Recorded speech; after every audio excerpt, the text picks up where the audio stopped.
Guys, welcome back to my channel Anita blog and শর্টসে সবাইকে স্বাগত জানাই। আশা করি তোমরা ভালো আছো, তোমাদের ভালোবাসায় আমরাও খুব ভালো আছি। তো আজকে এখন বাজে 11টা, আমাদের সকালে টিফিন করা হয়ে গেছে। তো এখন টিফিন করে বাড়ির যা টুকিটাকি কাজ থাকে সে সমস্ত কাজ করব। তো আজকে আরও একটা নিউ ব্লগ নিয়ে চলে এসেছি। তো ভিডিওটা তোমরা দেখতে থাকো, আমি কি করছি না করছি সারাদিন সবটাই তোমাদের সঙ্গে শেয়ার করব। তো সঙ্গে থাকো, চলো তোমাদের সঙ্গে আবার পরে দেখা হচ্ছে। এদিকে দেখো দাদা ভাই অনেক সবজির বাজার করে নিয়ে এসেছে। দিদি বলল সমস্ত সবজি ভালো করে ধুয়ে ফ্রিজে তুলে রাখতে। আর এগুলো হচ্ছে কুলেখাড়া শাক, প্রেসার লো থাকলে খেতে হয়। তো তোমরা কী শাক নামে চেনো অবশ্যই কমেন্ট করে বলো বন্ধুরা। আর এখানে নিয়ে এসছে 2 রকম মাছ, দেখতেই পাচ্ছ। চলো এই মাছগুলো আগে ভালো করে ক্যারি প্যাকেট থেকে বের করে ভালো করে বেছে নেব, বেছে ধুয়ে নেব। এটা হচ্ছে বাটা মাছ, এগুলোকে বাটা মাছও বলে, পোনা মাছও বলে। তো এই মাছগুলো খুবই টেস্ট হয়, আর এই মাছগুলো আমি খুব খেতে ভালোবাসি। বড় মাছের থেকে ওই মাছগুলো বেশি খেতে ভালোবাসি। আর এদিকে দেখতে পাচ্ছ গলদা চিংড়ি নিয়ে এসছে। এখানে আমি আর মাম্মাম একটু মজা করছিলাম মাছটা নিয়ে, দেখতেই পাচ্ছ। তো মাছগুলো দেখো আমি ভালো করে বেছে ধুয়ে নিচ্ছি। আর কিছুটা পরিমাণ মাছের ডিমও ছিল। তো চলো মাছগুলো ভালো করে ধুয়ে নিই, তারপর তোমাদের সঙ্গে দেখা হচ্ছে। দেখো মাছগুলো আমার ধোয়া কমপ্লিট হয়ে গেছে। আর এই গলদা চিংড়ি যে মাছগুলো দেখতে পাচ্ছ, এগুলো আমি ভালো করে ঠিকমতো বাছতে পারি না। দিদি বললো রেখে দে, আমি পরে বেছে নেব। তো আমার মাছগুলো এখন ধোয়া হয়ে গেছে। এদিকে আমি এখন সবজি কাটতে বসে গেছি, সমস্ত রকম সবজি কাটবো এখন। তো পেঁপেটা আগে কেটে নিলাম, মসুর ডালে পেঁপেটা দেবো। মাম্মাম খুব ভালো খায়, আমারও খুব খেতে ভালো লাগে। তো মসুর ডাল দেখো বসানোর জন্য আমি মসুর ডাল, পেঁপে, একটু নুন, মিষ্টি সমস্ত রকম দিয়ে প্রেসারের ঢাকনা বন্ধ করে দেখো বসিয়ে দিলাম। তো মসুর ডালটা এদিকে হতে থাক, তার মধ্যে আমি এদিকে আরও বাকি যে সমস্ত সবজিগুলো আছে সেগুলো আমি কেটে নেব।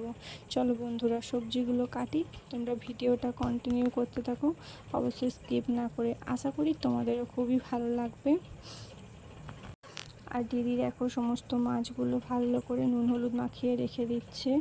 আর এদিকে আমি বসে বসে সবজি কাটছি, দেখতেই পাচ্ছ।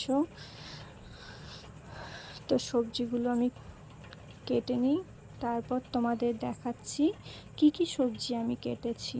আর দিদি ওদিকে রান্না করছে। দেখো এখানে সবজি কেটেছি, আলু, বেগুন সমস্ত কিছু কেটেছি।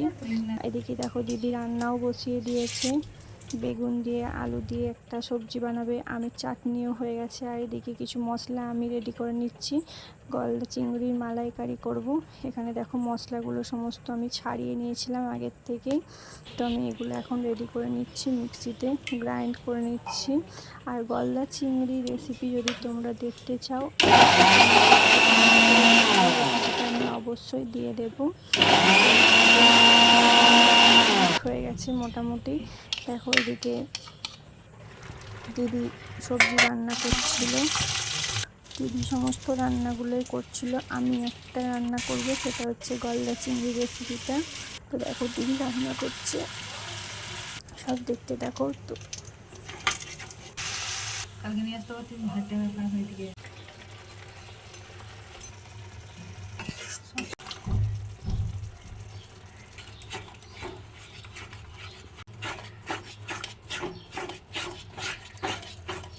মশলা কষানো হয়ে গেছে, মাছগুলো লাস্টে দিয়ে দেওয়া হচ্ছে।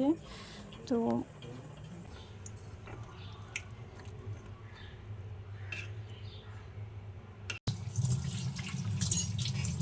রান্না তো আমাদের কমপ্লিট হয়ে গেছে বন্ধুরা সমস্ত। তো আজকের মেনুতে কী কী আছে চলো তোমাদের সঙ্গে সেটাও শেয়ার করে দিই।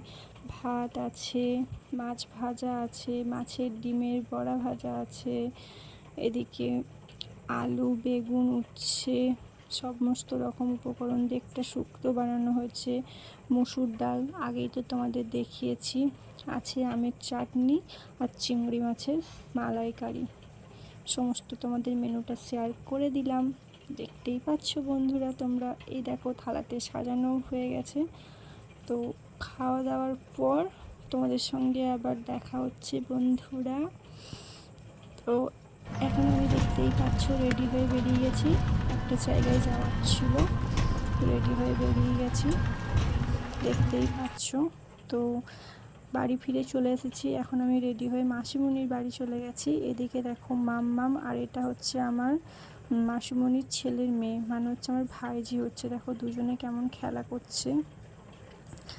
আর এখানে আমরা সবাই মিলে চপ মুড়ি খেলাম, একটু আনন্দ মজা করলাম। মাসিমণির বাড়ির থেকে চলে এসেছি বন্ধুরা।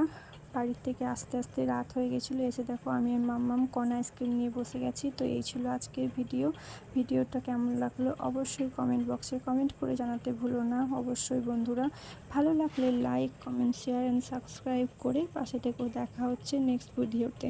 ততক্ষণ পর্যন্ত তোমরা সুস্থ থেকো, ভালো থেকো। সকলকে টাটা, বাই বাই।